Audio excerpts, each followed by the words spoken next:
అందరికీ నమస్తే. Welcome to Tripura వంటగది. ఈరోజు మనం చేసుకోబోతున్న చేపల పులుసు రెసిపీ.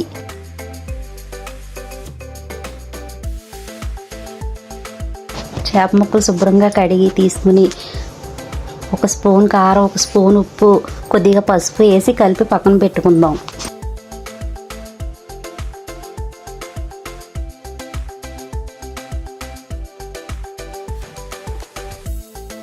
ఇప్పుడు మనం మిక్సీలోకి కొద్దిగా అల్లం, కొద్దిగా వెల్లుల్లిపాయ, 2 స్పూన్లు జీలకర్ర, 2 స్పూన్లు ధనియాలు వేసి మిక్సీ పట్టుకుందాం. 5 ఉల్లిపాయలు, 3 పచ్చిమిరపకాయలు, ఒక టమాటా కూడా వేసుకుందాం. ముందుగా ఉల్లిపాయలు ముక్కలు కట్ చేసి మిక్సీలో వేసి పేస్ట్ చేసుకుందాం. కొద్దిగా చింతపండు, పులుసు సరిపడా చింతపండు తీసుకుని కొద్దిగా వాటర్ వేసి నానబెట్టుకుని పక్కన పెట్టుకుందాం. ఇప్పుడు గిన్నె పెట్టుకుని ఆయిల్ వేసుకుందాం.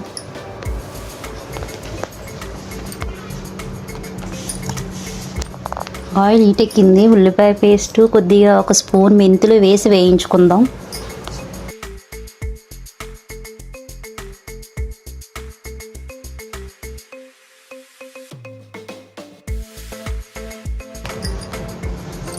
కొద్దిగా కరివేపాకు, పచ్చిమిర్చి కూడా వేసుకుందాం.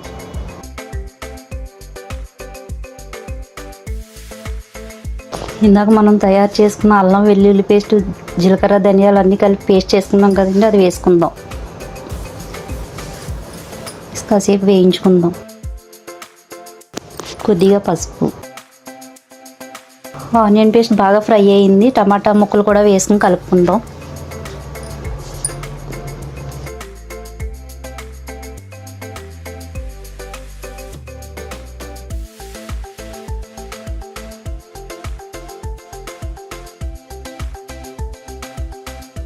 రెండు స్పూన్లు కారం, 2 స్పూన్లు ఉప్పు వేసి కలుపుకుందాం. ఇందాక చేప ముక్కల్లో 1 స్పూన్ వేసాం కదండి, ఇప్పుడు 2 స్పూన్లు వేసుకుంటే సరిపోతుంది ఉప్పు, కారం. ఇదంతా మిశ్రమం బాగా ఫ్రై అయింది. ఇప్పుడు మనం చింతపండు, ఇందాక నానబెట్టుకున్న చింతపండు పులుసుని శుభ్రంగా తీసుకొని ఈ ఆనియన్ పేస్ట్లో వేసుకుని కలుపుకుందాం. చింతపండు పులుసు వేసుకున్నాం. కొంచెం చిక్కగా అనిపిస్తే ఒక గ్లాసు వాటర్ వేసుకుని కలుపుకొని చేప ముక్కలు వేసుకుందాం.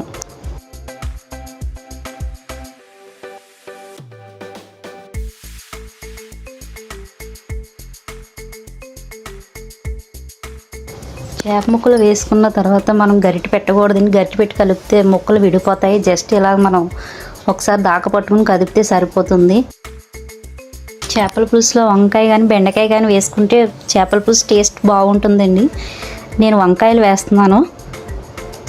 వేసి కాసేపు మూత పెట్టుకొని మరిగించుకుందాం. మన చేపల పులుసు మరిగిందండి. ఈ చిక్కదనం వచ్చే వరకు మరిగితే సరిపోతుంది. ఇప్పుడు మనం కొత్తిమీర వేసుకుందాం.